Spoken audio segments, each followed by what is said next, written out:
What is going on YouTube? Thank you for checking back in with another TDH upload. As you guys can see, the 240 is pushed out behind me. She's up on jack stands and we are diving into the car. Our goal is to get this car moving by the weekend.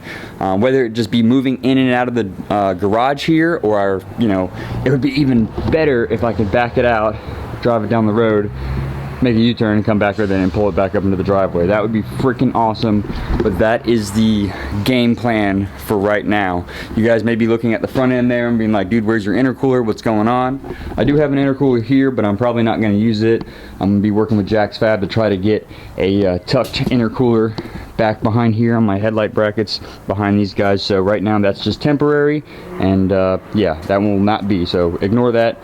Don't judge me for that, but we will start out on the top of the list here. What I'm doing right now, before I started filming, I actually installed a rear axle and I'm working on installing the other one, or I haven't even gotten out of the box, so I don't know why I'm lying to you guys, but I've got the driver's side axle there. I've got the passenger all in there.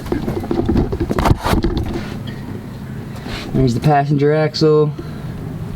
I just got to go down, secure the bolts up there, and then tighten out the nut out here. Once I get the axles in, we can move forward on getting my drive shaft assembled. It's a two-piece drive shaft from the factory, so it's just taken apart right now. I got to run up to the store and grab some blue Loctite, throw that stuff together. Once all that stuff is together, I can throw the drive shaft in there, and then I can grab my slave cylinder. It's in that box back there in the corner. Get the slave bolted up, and then I've got ISR steel braided clutch line. Get that guy installed, and then yeah, we can get that squared away, so that way I can put some power to the rear diff. I've got, let's see, walk around my little maze here. I've got MT90 trans fluid. So I'll be pouring that in the transmission once I get the drive shaft in there. And then here are my front pads and front rotors for my front Q45 brakes. I've actually bought these guys, and I've had these guys for a little while. I'd say about 6-8 months now. I bought them from somebody online who was getting rid of them, and they were a fair price. So got that set. That will get bolted up after I get the drive line in, and then we'll start bleeding everything out and prepping to be able to start the car up, let out the clutch, and see if it'll move under its own power. And yeah, if we can get it moving, get the brakes bled out, get those functioning, and see if we can't take it for a ride down the road. And I'll be ecstatic, and I'll be freaking out like a little schoolgirl, because finally my freaking coupe will drive. It went from a bare shell on a freaking trailer to a beautiful, beautiful looking drift car.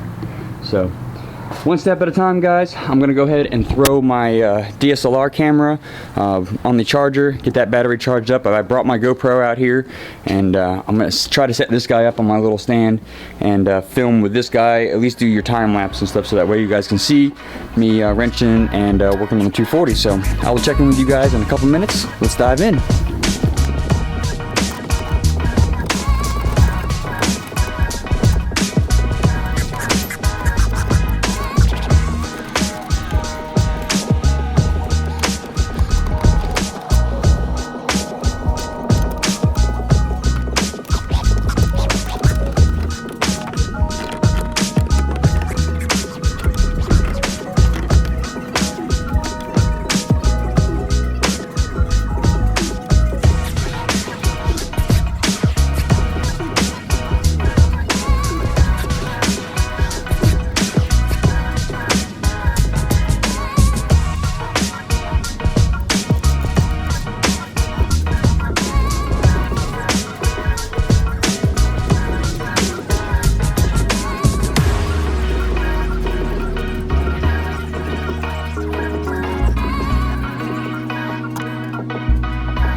Alrighty guys, so my GoPro, it died, so I apologize about that, but I've got the front brakes on here for the Q45 calipers.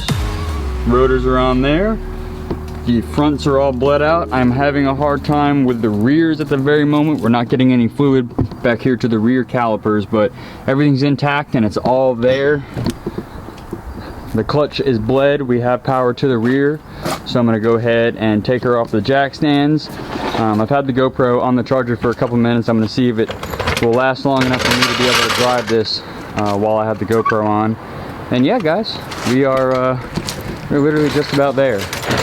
So give me 1 second here. We're going to get her off the stands and then see what we can't do with her.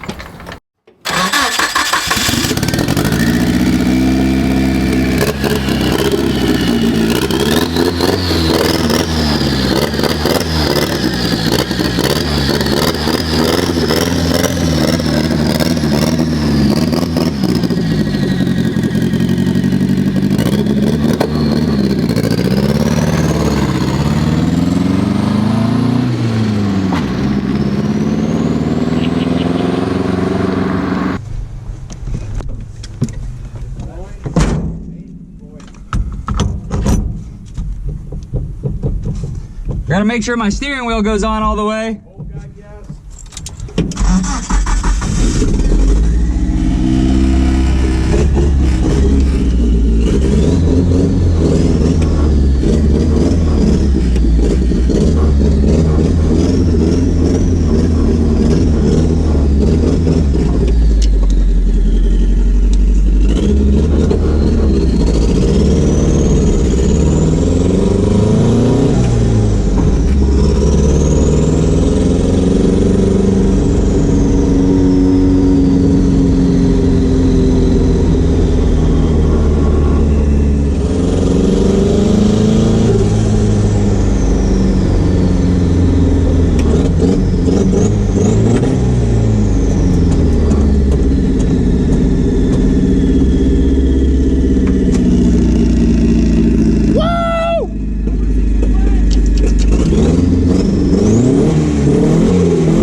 Boy, the brakes are non-existent, dog. I pressed the brakes, boy, she didn't even stop. That's the most terrifying thing ever. You expect to stop this moment many times. There's nothing like it. Yeah, dude, that's a good feeling, bro. That's a good feeling. Thank you for your help. Appreciate you. It's nothing like it. It's just a almost like bust a nut on yourself. Gang, gang! The car pulled itself into the garage under its own power. I am almost at a loss for words here. Like, it's just, today couldn't have gone any smoother. I mean, everything, all 4 calipers, just they bolted right up. I had no issues with any cross threading or gummed up dirty freaking sliding pins or anything like that. Just I cleaned everything up, dropped it in there, got everything bled. I'm having one issue with the rear caliper back here. It got dribbled a little bit of brake fluid out of it, but I couldn't get it to bleed out completely. So I need to go back to the drawing board on that one just to double check and make sure that caliper is good. If it does go out or if it is messed up, I'll just pull the trigger on Rock Auto and get that ordered. I just wanted to be able to finally hop in this thing, turn the key, and pull it out of the driveway and drive it down the road. I mean, I'm just ecstatic. It did have a little bit of a misfire on cylinder 4. I pulled the plug out before I pulled it back into the garage, and it was fouled. So I swapped that out with a brand new plug, got that gapped up, and it seems to be running much better. I've also got my ECU shipped out to Martin, so that should be returning sometime next week. I'll pop that guy back in there, and it'll be on its fresh base map and ready to rock and roll. So I am just so excited. I can't I can't explain any more like further to you guys. It's just unreal that I finally got it all assembled, and it was a shell, and now it is a moving, rolling chassis with a full, complete, like mildly built CA that looks freaking gorgeous, and I'm so stoked. So we have a lot more to do. You look really close back there. It needs an alignment terribly bad, so yeah, I couldn't really drive it all that much, and I need to rebleed the brakes like I said, and also I'm waiting for my ECU to get back from Martin and get that guy loaded up before I drive on it anymore. I also want to wire in my temp gauge for my coolant, and then get an oil pressure sensor gauge and get that all plumbed up in there, and then I'll start getting my dashboard and stuff situated. I want to go in and make sure I can either use the heater or go in and clean up back here on the firewall. I'm going to put caps on the AC lines because I do want to run AC. If you guys look down on that thing right behind that downpipe, but that black bracket, that's actually an AC bracket for a CA, so that will come in due time. But that's a whole nother rant, whole nother day. I'm just excited to be able to bring you guys this footage. So that is that, guys. I really appreciate you watching. I don't have much else for tonight. I'm gonna keep on cleaning up. I got some sockets and stuff laying out over there, and I gotta go out and pick up all the stuff out in the driveway. But guys, thank you again. I appreciate it, and I will see you in the next upload. Deuces.